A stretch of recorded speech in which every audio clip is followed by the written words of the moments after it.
Shalom, shalom au peuple de Dieu. Je vous salue tous au nom du Seigneur Jésus-Christ de Nazareth, notre Sauveur.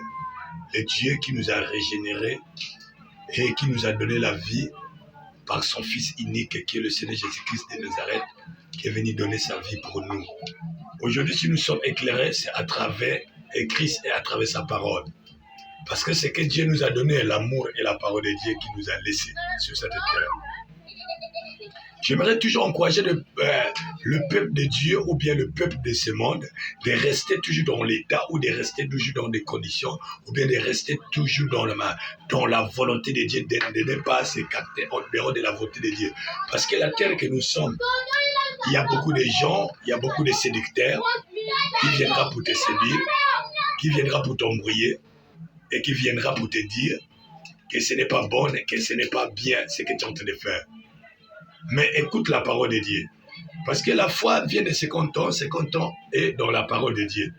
C'est comme ça, on peut rester toujours attaché dans la foi et dans les écritures de Christ. Parce que c'est ça notre fondement, c'est ça notre vie et c'est ça notre lumière sur la terre. Nous allons prendre pour tirer un peu de connaissances et pour rentrer toujours dans notre parole pour être éclairé et pour comprendre ce qu'est le message de cet après-midi. Nous allons rentrer dans Romains 9, de verset 21. Le potier n'est-il pas maître de l'argile pour faire avec la même masse un vase d'honneur et un vase de hissage vil? Bien-aimé de le Seigneur.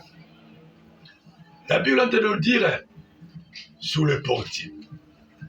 Le portier, qu'on appelle le portier c'est un homme qui fabrique des vases ou bien des pots en argile.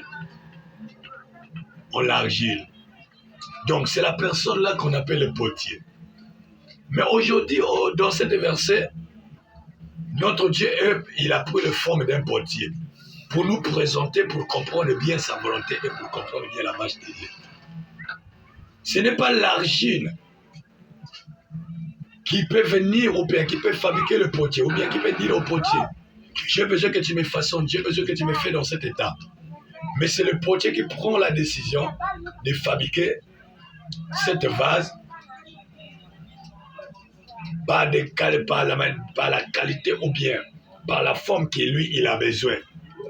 Ce n'est pas l'argile qui doit le dire « J'ai besoin que tu me mettes dans cette forme, dans cette qualité. » Mais la décision revient du potier. Parce qu'il a besoin de fabriquer quelque chose qui lui sera vraiment parfait. Quelque chose qui lui sera très belle ou bien très beau. Donc, ça sort dans ses idées. Ça sort dans ses pensées. Donc, la volonté ou bien le pensée ne revient pas à l'argile. Mais la décision est au potier. Donc, l'argile ne peut pas se façonner lui-même sans le potier. C'est le potier qui tient l'argile dans sa main et pour entrer de le façonner, pour fabriquer le pot. C'est comme toi et moi dans le Seigneur Jésus-Christ. Dieu est le potier et toi et moi nous sommes l'argile. On ne peut pas nous fabriquer nous-mêmes, on ne peut pas être nous-mêmes on ne peut pas nous être comme nous-mêmes nous voulons. Mais c'est le potier qui a besoin de nous voir comme il veut nous fabriquer. C'est le potier qui a besoin de tailler notre vie. La bénédiction est universelle dans toutes les créations, dans tout le monde de la terre, mais le salut est particulier. Donc, bien-aimé dans le Seigneur, le salut, c'est de la forme que Dieu a besoin de te voir. Donc, il y a des choses que Dieu vient pour tailler en tant que le potier, pour mouler, pour façonner l'argile et pour mouler cette argile pour que ça puisse sortir de meilleurs pots. Il y a des choses qui viendront dans ta vie. Quand Dieu est en train de tailler, toi tu penses que ça te fera mal, mais ça ne te fera pas mal, c'est pour ton bien. Parce que quoi, le potier en train de tailler, le potier en train de faire. Mais toi qui ne veux pas que le potier puisse te façonner, toi qui ne veux pas que le potier puisse te mouler en tant que l'argile que tu es, accepte que le potier puisse te mouler. Accepte que le potier puisse te fabriquer. Quand le potier te fabrique, tu seras belle ou beau. Mais quand tu te cherches à fabriquer toi-même, tu échoueras. Bien-aimé de le Seigneur.